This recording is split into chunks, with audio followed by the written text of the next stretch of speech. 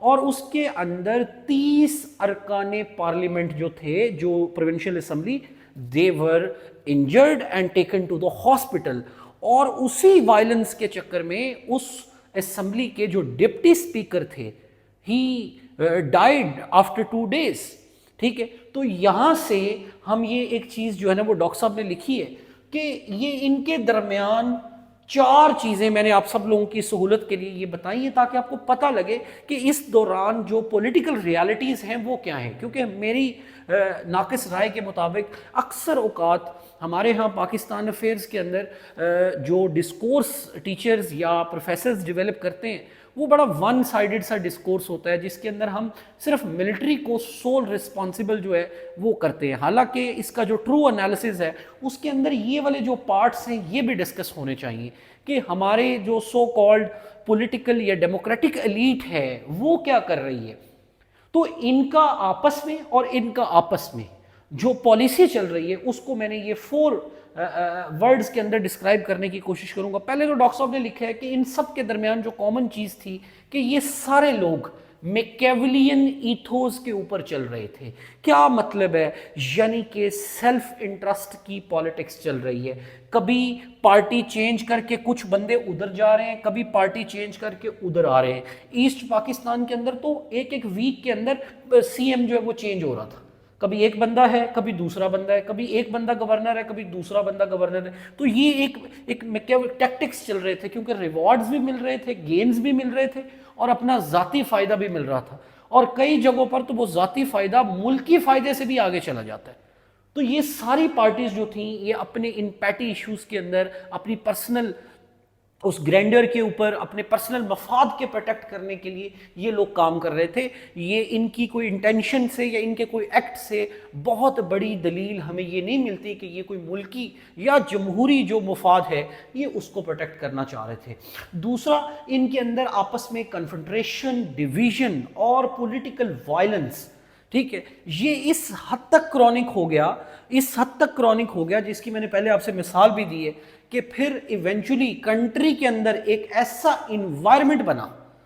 یہ کوئی جسٹیفیکیشن نہیں ہے مارشل لا کی, but it is our attempt to bring out the true picture, تاکہ آپ پیپر میں جب کریٹیکل انالیسس کریں تو you go deep into the problems and try to bring out the new facts and new truth in front of the examiner کہ ہماری جو political class ہے, ٹھیک ہے, انہوں نے کیسا بڑا میس کریٹ کیا کہ انہوں نے. اور اگر آپ اس چیز کو ریلیٹ کریں آج کے دور کے ساتھ بھی, تو آج کے دور میں بھی ہماری جو پچھلے 10-12 سال کی پالیٹکس ہے, جتنے بھی بڑے پاکستان میں پولیٹیکل سائنٹسٹ ہیں, محمد وسیم, ڈاکٹر حسن عسکری رضوی, ان کے علاوہ کوئی بھی اور بڑا نام آپ اٹھا لیں, تو دے آل ایگری کہ پچھلے 10-12 سال میں پاکستان کے اندر پولیٹیکل پولرائزیشن اور پولرائزڈ ہوئی ہے, پالیٹکس آف کنفرنٹریشن ہوئی ہے,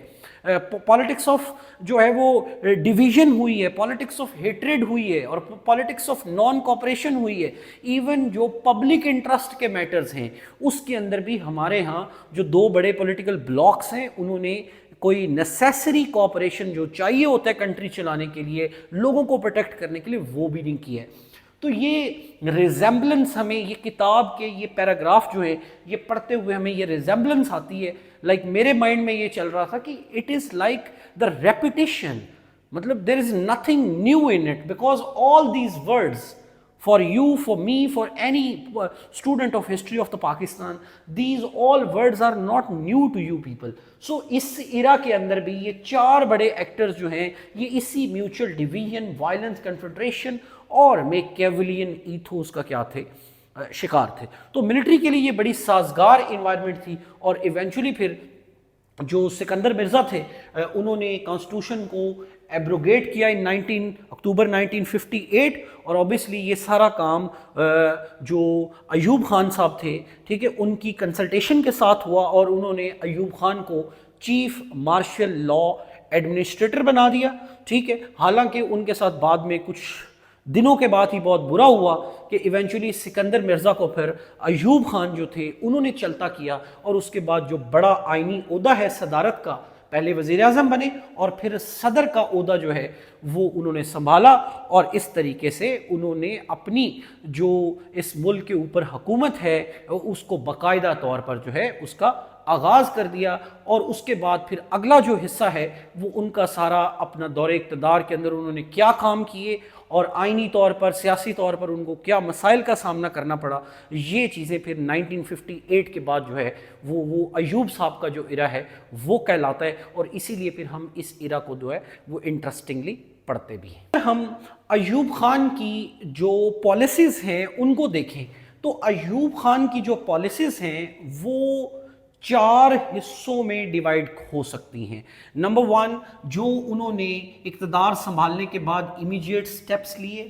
ٹھیک ہے، کچھ لانگ ٹرم پالیسیز ہیں، ٹھیک ہے، اس کے بعد ان کے سوشو اکنامک میئرز ہیں، اور پھر انہوں نے اپنی جو اقتدار ہے اس کو سویلینائز کرنے کے لیے بھی کچھ جو سٹیپس ہیں وہ یہاں پہ لیے ہیں۔ تو اب ہم ون بائی ون ان کے اوپر بات کرتے ہیں، تھوڑی آپ لسٹ بھی بنا سکتے ہیں کہ ایوب کے دور میں کیا کیا چیزیں اور وہ کس طریقے سے اس کا جو گورننس کا ماڈل تھا وہ تھا۔ اچھا جی، اب چونکہ 1956 کا کانسٹیٹیوشن ایبروگیٹ ہو چکا ہے، پروونشل اور نیشنل اسمبلیز ڈیزالو ہو چکی ہیں،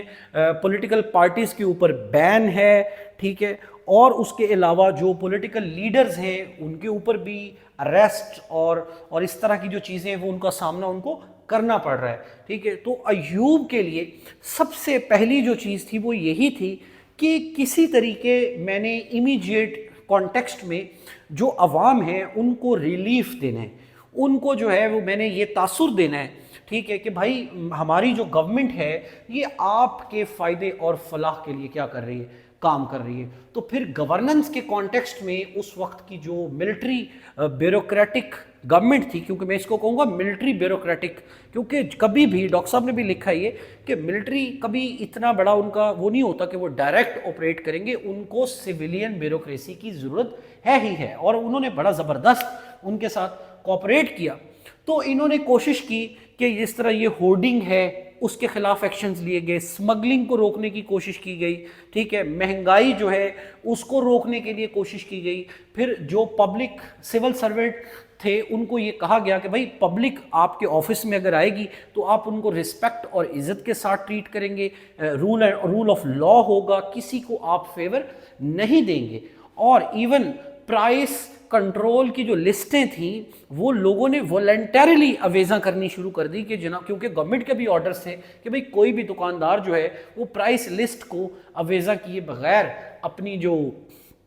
چیزیں ہیں ان کو بیچ نہیں سکتا۔ دوسرا، لانگ ٹرم میں وہ یہ سوچ رہے تھے کہ ہم لوگوں کو یہ یقین دلائیں کہ بھئی ہم کرپشن سے پاک گورنمنٹ ہیں، ٹھیک ہے، ہمارے ہاں صرف اور صرف بیٹر گورننس ہوگی، ہم لانگ ٹرم ریفارمز کرنا چاہتے ہیں، اور دوسرا ہم یہ چھوٹے چھوٹے ایشوز سے نکل کے تو اپنی کنٹری کو ماڈرنائز کرنا چاہتے ہیں۔ تو یہ پروجیکٹ اپنے آپ کو انہوں نے جو پروجیکشن کی وہ اسی حوالے سے کی، ٹھیک ہے، تاکہ جو لوگوں کے اندر یہ تاثر ہے وہ یہی جائے کہ یہ گورنمنٹ ہمارے جو مسائل ہیں، ٹھیک ہے، ان کا ٹرو جو ہے وہ کیا ہے، ریفلیکشن ہے، اور یہ ہمارے جو مسائل ہیں ان کو حل کرنے کی صلاحیت جو ہے وہ رکھتے ہیں۔ تو کافی حد تک وہ یہ تاثر دینے میں کامیاب بھی ہوئے، ٹھیک ہے۔ اس کے بعد اگر ہم تیسری بات کریں کہ ان کی جو سوشو اکنامک میئرز تھے تو اس میں ویری فیمس جو انڈسٹریلائزیشن کا ماڈل ہے ایوب خان کا، تو اس میں ایک چھوٹا سا فیکٹر ہے، یہ آپ نے یاد رکھنا ہے کہ یو ایس بیسڈ دی ہارورڈ گروپ، ٹھیک ہے، تو ایوب خان کی گورنمنٹ نے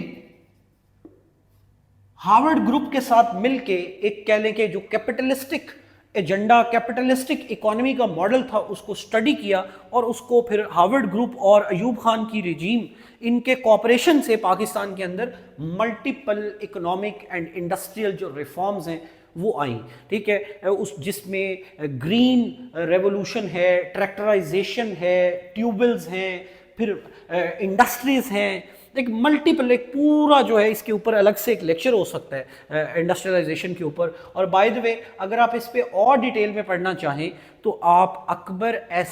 زیدی کی جو کتاب ہے ایشوز ان پاکستان's اکانومی، جو کہ میں آلریڈی ریکمینڈ کر چکا ہوں کہ آپ پاکستان افیئرس کے اندر جو اکنامک ہسٹری ہے پاکستان کی آپ اسی کتاب سے تیار کریں، ٹھیک ہے، تو آپ اس کو ڈیٹیل میں جا کے اور بھی پڑھ سکتے ہیں، ٹھیک ہے. اور اسی طرح پھر ایک اور انٹرسٹنگ بات جو آپ نے یاد رکھنی ہے کہ ایوب خان جو ہیں وہ ایک ہوتا ہے کہ ایک ڈکٹیٹر ساری زندگی چھپا رہتا ہے اور جس دن وہ مارشل لگاتا ہے اس کے بعد وہ اس بات کا اظہار کرتا ہے کہ جمہوریت جو ہے وہ اس ملک کے لیے اچھی نہیں ہے. لیکن اس میں بڑی انٹرسٹنگ بات ڈاکٹر صاحب نے لکھی ہے کہ ایوب خان نے پھر اس 1958 میں فارن افیئرس کے اندر ایک آرٹیکل بھی لکھا ڈیموکریسی کے اوپر، اور اس سے پہلے وہ 1954 میں جمہوریت کے بارے میں اس سے پہلے بھی ایک آرٹیکل لکھ چکے تھے. اور پھر بعد میں جو ان کی کتاب ہے فرینڈز ناٹ ماسٹرز، اس کے اندر بھی انہوں نے اپنے ان خیالات کا کیا کیے، کھل کے اظہار کیے، ٹھیک ہے. تو یہ ساری باتوں سے جو ڈاکٹر صاحب کی ساری اس ریسرچ سے ہم کنکلوژن ڈرا کرتے ہیں وہ یہ کرتے ہیں کہ جو ایوب تھا وہ فنڈامنٹلی کنونس تھا دو چیزوں کے بارے میں. ایک کہ پاکستان کے اندر جو پولیٹیکل ڈیولپمنٹ ہے یا پالیٹکس ہے یہ کبھی بھی سٹیبلٹی نہیں لائے گی، یعنی کہ پولیٹیکلی الیکٹڈ یا پولیٹیکل گورنمنٹس کبھی بھی سٹیبل گورنمنٹس نہیں رہیں گی. اور دوسرا ان کا یہ ماننا تھا کہ جو پارلیمنٹری ڈیموکریسی ہے، ٹھیک ہے، وہ کبھی بھی پاکستان میں کامیاب نہیں ہو سکتی. اب اس میں اس کی دو انٹرپریٹیشنز کرتے ہیں. پہلی انٹرپریٹیشن یہ کہ یار ہی واز اے ڈکٹیٹر، ٹھیک ہے، and he hated the politics, he hated the politicians, ٹھیک ہے، and he had to put the martial law in any case. اگر وہ یہ نہ بھی کہتا تو مارشل لا تو اس نے لگانا تھا. Of this interpretation I totally agree, but I want to think critically. And my intention here is to tell my students is that کہ بھائی جو باتیں اس نے کی ہیں آج 2024 2025 ہے اور still we are having those same issues of which he pointed out. It doesn't mean that کہ I don't want democracy in this country or I appreciate the martial law. No, not at all. But جو political realities ہیں وہ یہ بتاتی ہیں sometimes in all of our minds it comes in our idea کہ liberal democracy, western liberal democracy کتابوں میں پڑھنا، اس کے اوپر ایک آئیڈیالوجی ڈیولپ کرنا، اس کو آئیڈیلائز کرنا، اس کو چیریش کرنا از اے ونڈرفل تھنگ، ہر بندہ کرتا ہے. بٹ پریکٹیکل جو ریالٹیز ہیں، جو گراؤنڈ ریالٹیز ہیں، جو سوسائٹی کی ڈائنامکس ہیں، جو ہمارے ہسٹوریکل کنسٹرکٹس ہیں اور جو ہمارے ہاں ایکچوئل جو اسٹیٹ کا بیلنس آف پاور ہے، تو اگر آپ ان تمام چیزوں کو دیکھتے ہیں، میں اس میں آپ کو ایویڈنس دے سکتا ہوں. ایویڈنس یہ ہے کہ 2008 کے بعد 2024 جتنے بھی آپ ڈان کے آرٹیکلز اٹھا لیں، آپ ٹریبیون کے آرٹیکلز اٹھا لیں، اینڈ یو نو دیٹ کہ اس ایرا کو کہا جاتا ہے یہ ڈیموکریٹک ایرا ہے یا سویلینائزڈ ایرا ہے، ٹھیک ہے. لیکن انفارچونیٹلی اس کے اندر اگر ہم پرائم منسٹرز کی لسٹ دیکھیں تو کوئی بھی پرائم منسٹر اپنا ٹینیور پورا نہیں کر پہنچا، یعنی کہ ان 10-12 سالوں میں 14 سالوں میں بھی ہم نے کوئی 6 پرائم منسٹر جو ہے وہ چینج کیے ہیں، ٹھیک ہے. اس کے بعد میں نے پہلے بات کی کہ پولیٹیکل پولرائزیشن اس دوران پیک پہ ہے، ٹھیک ہے، کوئی ڈائیلاگ نہیں ہے، کوئی نیسیسری بات چیت نہیں ہے، ملک کا نقصان ہو رہا ہے، ٹھیک ہے. اور اس کے لیے دونوں پارٹیز جو ہیں وہ کبھی بھی آپس میں، یا دونوں جو گروپ ہیں وہ اس لیول پہ کبھی نہیں آ کے انہوں نے کنسنسس بلڈنگ کی کہ یار اس سے ملک کا نقصان ہو جائے گا. حالانکہ دونوں گھروں کو یہی ہے کہ ہم ملک کا فائدہ کر رہے ہیں، لیکن وہ فائدہ کرتے کرتے وہ اتنا زیادہ نقصان کر دیا کہ جس کی کاسٹ آج عام آدمی پہ کر رہا ہے. تو بات کرنے کا مقصد یہ ہے کہ جو ایوب کی مینٹالٹی تھی وہ یہی تھی کہ یہ پالیٹکس، جو پولیٹیکل یا اپنا پارلیمنٹری ڈیموکریسی، یہ پاکستان کو کبھی بھی سٹیبل گورنمنٹ نہیں دے سکتی، ٹھیک ہے. تو اس نے پھر کنٹرولڈ ڈیموکریسی، لمیٹڈ ڈیموکریسی کا آئیڈیا دیا کہ بھائی ہمیں انڈائریکٹ طریقے پہ چلنا ہے، جس کی ایک مینیفیسٹیشن ہمیں نظر آتی ہے کہ اس نے لوکل گورنمنٹ کا جو سسٹم ڈیولپ کیا جس کو ہم بی ڈی سسٹم کہتے ہیں، بیسک ڈیموکریسیز آرڈیننس. تو جب یہ آیا تو پورے ملک کے اندر پھر یہ 80,000 کے قریب جو بی ڈی ممبرز تھے ان کا الیکشن ہوا اور یہ الیکٹ ہو گئے. ٹھیک ہے. بعد میں پھر کیا کیا ضیاء اپنا ایوب نے کہ اس نے اپنی رجیم کو سویلینائز کرنے کے لیے بیڈ انٹینٹ کے ساتھ انہی بی ڈی ممبرز کو ایز اے الیکٹورل کالج استعمال کیا اپنے ریفرینڈم کے لیے. ٹھیک ہے. اور اس جس کے تھرو وہ اپنے آپ کو ایک لیجٹمائز اور لیگلائزڈ اور سویلینائزڈ جو پریزیڈنٹ تھا اس کے طور پر وہ دکھانا چاہتے تھے دنیا کو. تو اسی لیے پھر انہوں نے انہی بی ڈی ممبرز کو استعمال کیا اس ریفرینڈم کے اندر اور 94.5% کے قریب انہوں نے ان بی ڈی ممبرز میں سے جو لوگ تھے ان کی حمایت حاصل کی اور وہ کیا بن گئے, وہ صدر بن گئے. ٹھیک ہے. اور اگلی چیز ان کا اسی آرگیومنٹ کو کنٹینیو رکھیں گا کہ وہ ڈیموکریسی کو کیسے سوچتے تھے, کہ ان کا یہ ماننا تھا کہ جو انڈائریکٹ الیکشن ہے وہ ہونا چاہیے لیجسلیچرز کا, یعنی کہ جو عام آدمی ہے کم از کم اس کو یہ اختیار نہیں ہے کہ وہ اتنے بڑے بڑے کوشچنز کو لے کے تو ڈیولپ ہو کہ جی میں کس کو منتخب کروں گا. تو ان کا یہ ماننا تھا کہ یہی جو بی ڈی ممبرز ہیں, ٹھیک ہے, یہی اپنے اپنے ایم این ایز کو اور ایم پی ایز کو کیا کریں گے, منتخب کریں گے. اور آپ کے لیے بڑی انٹرسٹنگ بات ہوگی کہ الیکشن آپ پوچھیں گے بھی نا کہ بھائی انڈائریکٹ الیکشن کیسے پھر ہوگا. تو ہوتا یہ تھا کہ جو لوگ ڈیزائر کرتے تھے نا کہ میں نے ایم این اے بننا ہے یا ایم پی اے بننا ہے, وہ لوگ الیکشن کمیشن اور وہ سارا پروسیس تو وہی کروا رہے تھے, لیکن انہوں نے جا کے ان بیسک ڈیموکریٹس کے جو لوگ ہیں ان کو جا کے وہ انٹرویو دیتے تھے, ان کو جا کے کنونس کرتے تھے کہ میری یہ پالیسی ہوگی, میرا یہ ایجنڈا ہوگا, میری یہ مائنڈ سیٹ ہوگی. ڈیڈ یعنی کہ جو اپنا ایوب ہیں وہ ڈائریکٹ عوام پہ ٹرسٹ نہیں کر پا رہے. ان کو یہ لگتا تھا کہ جو پالیٹکس یا جمہوریت ہے یہ ہماری عوام کے لیے at that point of time یہ بہت ایڈوانس چیزیں ہیں. ٹھیک ہے. تو عام آدمی جو ہے اس کی ذہنی جو بساط ہے شاید وہ اتنی نہیں ہے کہ وہ اتنے ٹپیکل اتنے ٹف اور کمپلیکس جو کوشچنز ہیں ان کو کیا کر سکتا ہے, ڈیل کر سکتا ہے. ٹھیک ہے. اچھا, اب اسی دوران ایک اور چیز یہاں پہ میں ضرور مینشن کرنا چاہوں گا, اور وہ یہ ہے کہ اوبیسلی یہ ضیاء کا جو سارا ٹیک اوور تھا, ٹھیک ہے, اس سارے چکر کے اندر جوڈیشری کو بھی ناک کرنا تھا کسی نہ کسی نے. تو جوڈیشری کو ناک کیا گیا اس 200 کیس میں. تو جوڈیشری نے کیا کر دیا, جوڈیشری نے کیلسن کی جو تھیری ہے اس کو اپلائی کیا اور انہوں نے کہا اس 200 کیس کے اندر کہ ایوب کے یہ جتنے بھی یا اس ساری مارشل لا رجیم کے یہ جتنے بھی اقدامات ہیں, چاہے وہ 56 کے کانسٹیٹیوشن کو ایبروگیٹ کرنا ہو, نیو اپنا سسٹم لانا ہو, ٹھیک ہے, نیو کوئی آرڈیننس لانا ہو, کوئی نیو کانسٹیٹیوشن لانا ہو, جتنے بھی اقدامات ہیں وہ سارے کے سارے کیا ہیں, ویلڈ ہیں اور لیگل ہیں. تو یہ بھی ایک ایڈوانس بات ہے, ٹھیک ہے, کہ جو ہمارے اور کانسٹیٹیوشنل لاء کا اسٹوڈنٹ کیا کرے گا, وہ اس کو 20 مارکس کے مطابق تیار کر سکتا ہے. ٹھیک ہے نا, کیونکہ یہ آپ کا امپورٹنٹ چیز ہے. پاک افیئرس کا بچہ اس کو ایز اے ریفرنس ہی لکھے گا, اتنا زیادہ ڈیٹیل میں ہم جانے کی ضرورت ہمیں نہیں ہے. کلیئر ہوگی جی. تو یہاں سے ثابت ہوتا ہے کہ ملٹری اور بیوروکریسی جہاں پر سارا ایڈمنسٹریٹیو اور گورننس کا میکنزم کنٹری کا چلا رہے تھے, وہیں جوڈیشری جو تھی وہ ان کے اس سارے اقتدار کو, ان کی ساری اس پالیسیز کو کیا کر رہی تھی, پروٹیکٹ کر رہی تھی اور لیجٹمائز اور لیگلائز کر رہی تھی. ٹھیک ہے جی. اور اس کے بعد جو 62 کا کانسٹیٹیوشن ہے, ٹھیک ہے, وہ ضیاء نے اپنا ایوب نے دیا پاکستان کو. تو اگر ہم 62 کا جو کانسٹیٹیوشن ہے, بائی دا وے اس کے اوپر میری ڈیٹیلڈ ویڈیو پہلے ہی یوٹیوب پہ موجود ہے, 1956,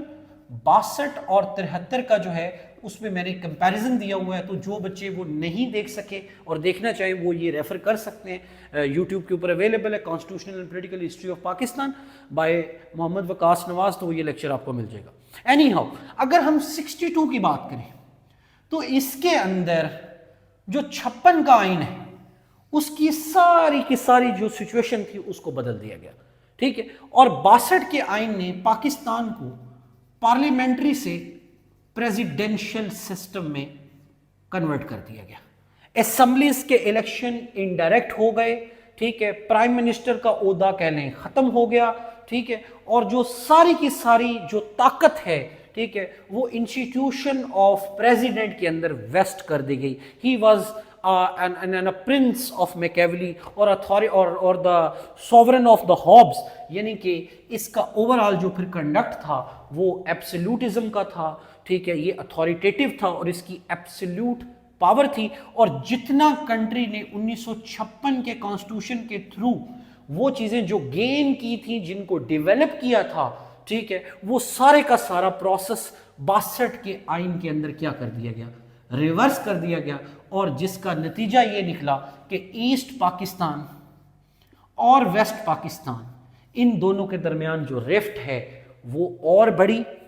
اس کا دوسرا نقصان یہ ہوا کہ ویسٹ پاکستان کے اندر جو پنجاب ورسز ادر پروونسز کا ڈیبیٹ ہے وہ اور انکریز ہوا. ٹھیک ہے، اس کی وجہ سے اوور آل جو ڈیموکریسی ہے اس کے پراسپیکٹس فیوچر میں بھی وہ خراب ہونے کے انڈیکیشن مل گئے. اور آج آپ کو یہاں سے سوچ لینا چاہیے کہ what Ayub Khan was thinking. ٹھیک ہے، یہ ایک انسٹیٹیوشنل سوچ ہے جو آج تک بھی پینیٹریٹ کرتی ہے، جو اسٹیبلشمنٹ کو کنونس کرتی ہے کہ شاید پاکستان کی عوام یا پاکستان کے جو پالیٹیشنز ہیں they are incapable of running this country. ٹھیک ہے، اور یہ لوگ بھی سویلینز بھی تھوڑا اپنی حرکتوں سے یہ بتاتے ہیں کہ واقعی ہم پہ بھی پورا بھروسہ کر لو تو شاید ہم بھی کبھی کبھی اپنے ذاتی فائدے کے لیے پتہ نہیں کہاں تک چلے جائیں. تو یہ سچویشن جو ہے نا یہ بڑی انٹرسٹنگلی یہاں سے نظر آتی ہے. اور اس کے بعد اسی دور میں ہونے والا جو 200 کیس ہے، اس سے بھی پتہ چلا کہ کس طرح جو ہے وہ ملٹری، بیوروکریسی اور جوڈیشری اور پولیٹیکل ایلیٹ یہ آپس میں ایک نیکسس بنائیں گے اور پاکستان کی عوام کو اپنی طرف سے اپنا سیلف پروکلیمڈ رولر ڈکلیئر کر کے ان کو گائیڈ اینڈ ٹیچ کرنے کی کیا کریں گے، کوشش کریں گے. تو thank you very much students, اور انشاءاللہ آپ سے ملاقات ہوگی قسط نمبر 4 کے لیے. Thank you very much.